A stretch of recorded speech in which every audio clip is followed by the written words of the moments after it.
KYC, Know Your Candidate. Today we feature Farooq Abdullah, the patron of the National Conference, three-time Chief Minister of the state of Jammu and Kashmir, 81-year-old.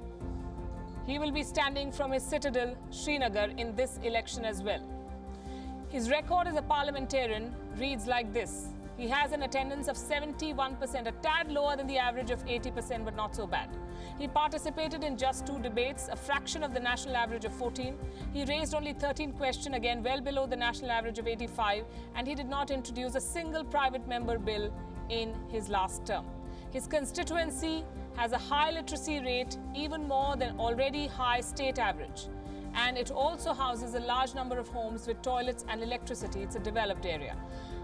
The son of veteran statesman and the National Conference's founder, Sheikh Abdullah, Farooq Abdullah studied to become a doctor. He went to the UK, in fact, to practice medicine. He was elected to the Lok Sabha unopposed from Srinagar back in the 1980 general election. That was his entry into politics, the first time ever contesting an election. 2 years later, after his father's passing away, he became the Chief Minister of Jammu and Kashmir for the first time, 1982.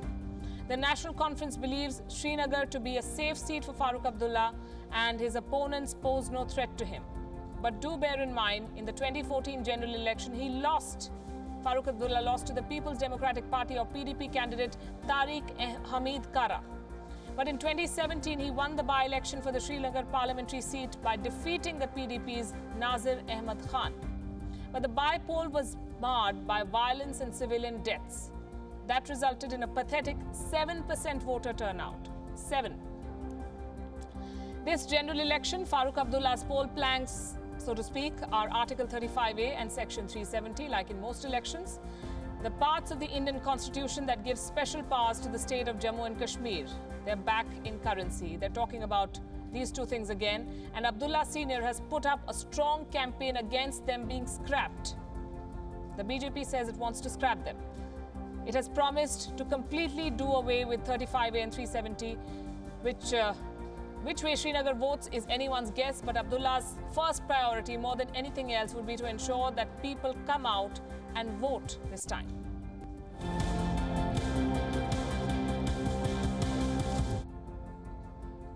Frequently asked question, who is winning Tamil Nadu? It's a very topical question because all 40 seats from Tamil Nadu and Pondicherry will vote this Thursday in the second phase. You may ask why Tamil Nadu matters. After all, national parties do not have much purchase in the state. But listen to this. Apart from 2014, Tamil Nadu's 40 seats have been instrumental in government formation in New Delhi. From Vajpayee's NDA government in 1998 to UPA 1 and UPA 2, Tamil Nadu held the key. In 2014, the BJP secured a majority. Hence, the 37 seats with the AIADMK did not matter. Else, Jayalalitha would have been kingmaker in the last election. This time, the election in Tamil Nadu is unlike any other. What are the key issues and who has the upper hand? Let's discuss. For the Tamil Nadu voter, anti-incumbency is a major issue. So is alliance arithmetic. A strong alliance generally wins. This time, the question is, what is a strong alliance in Tamil Nadu? Traditionally, DMK, Congress, Left, MDMK, Dalit Panthers should be enough to bag an easy win. But AIADMK has PMK in its alliance, and that will bring the NDA some votes in northern Tamil Nadu. Besides, Vijay Kant's party may help because before the 2014 election, Vijay Kant's DMDK had a sizable vote share in Tamil Nadu. But DMK and AIADMK remain the dominant parties in the state, and they are both in uncharted territory. They've never contested an election like this. Both parties have lost their primary vote pullers, their supreme leaders, Karunanidhi in the case of DMK and Jayalalitha in the case of AIADMK. Though MK Stalin of the DMK is an experienced politician, he does not have the aura or the oratorical skills of his father, Karunanidhi. For the AIADMK, it's a test of survival. Shashikala's nephew, TTV Dinakaran, has his own party. That could hurt the AIADMK. Plus, there's anti-incumbency against the EPS-OPS government in the state. From the Jallikattu protest to the Sterlite agitation, Tamil Nadu has been in protest mode since Jayalalitha's death. The other thing is this, any party, and this is interesting, any party that contested elections along with the BJP has lost in the state. In 2001, the DMK was in the NDA, a partner of the BJP. In the assembly elections, they were completely routed. In 2004, the AIADMK was in the NDA. They lost on all the 40 seats in the Lok Sabha election, and since then, these two Dravidian parties have kept away from the BJP until now. The AIADMK this time has partnered with the BJP. They're unlikely to keep all the 37 seats that they won in 2014. And that's an understatement. The AIADMK may be staring at a debacle this time. They will hope that the MGR Jayalalitha loyalist votes will stay intact, and they hope to add the 1ER votes, the DMDK votes and the upper caste votes. But such a scenario is possible, not probable. And that's not all. The presence of new parties like the Naam Tamiliar, that's US Us Tamils, and Kamal Hassan's MNM have muddied the electoral waters. They will split votes. Nobody knows which way those votes will go. The DMK Congress combine is hoping for a revival. The alliance has held through testing times. They also managed to get the left and the Dalit Panthers in their fold, but this should worry them. The Congress has been given 9 seats in Tamil Nadu and 1 in Pondicherry, 10 in all out of 40. And that's too many seats for a party whose vote share is abysmally low in this region. A victory for the Congress in most of these seats will be a miracle. Similarly, the left parties have got 4 seats. Again, more than what they deserve. The DMK is contesting on 20, and it is likely to win most of these. The other factor is money.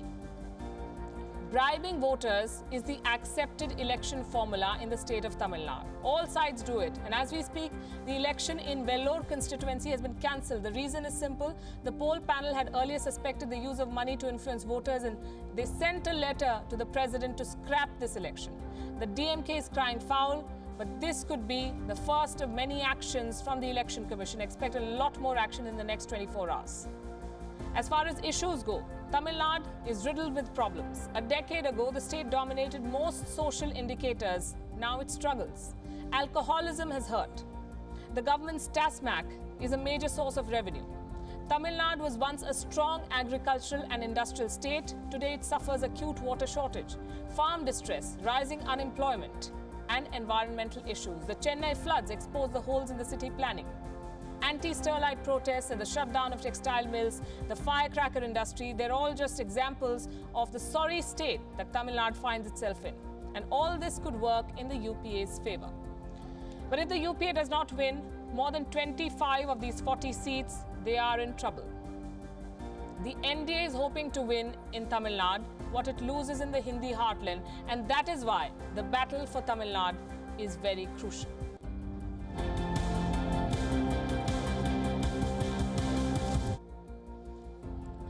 Did you know? Can a foreigner campaign in India's election?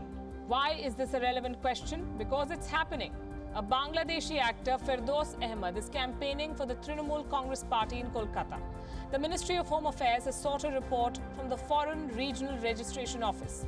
The Bangladesh government has since asked Firdaus Ahmed to return to Dhaka, and now the FFRO notice has also come. The BJP went to the Election Commission. They said the participation of a foreign national is in violation of the Model Code of Conduct. Is it? That is the question. Can foreigners participate in an Indian election campaign? The short answer is yes, they can. The Election Commission's rule book does not prevent foreign nationals from taking part in election campaigns, but understand the nuance here. The rule book has no rule on the matter. It says nothing about the participation of foreigners.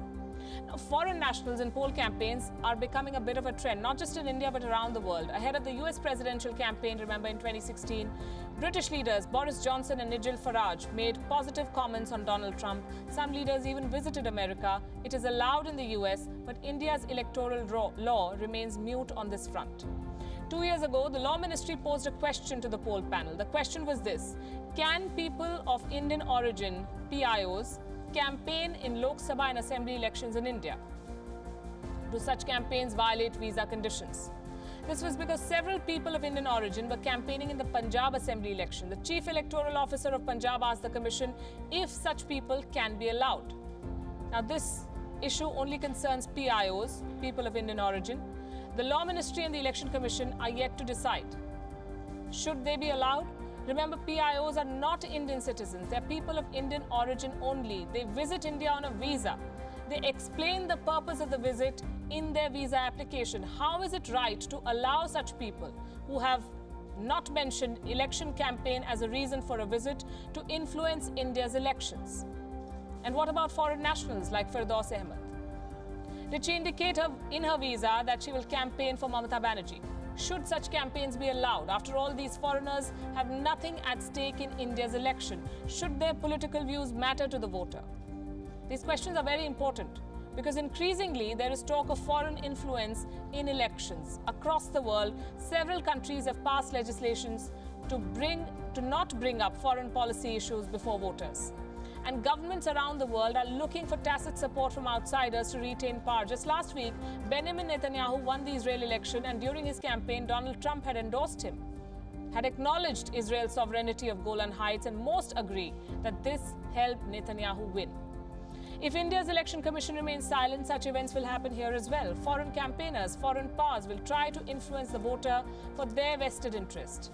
It's an issue that needs the election commission's urgent attention. On that note, it's a wrap on this edition of India Election Watch. Do keep your comments coming in. You can tweet us with the hashtag India Election Watch. We'll see you same time, same place tomorrow. Thanks for watching.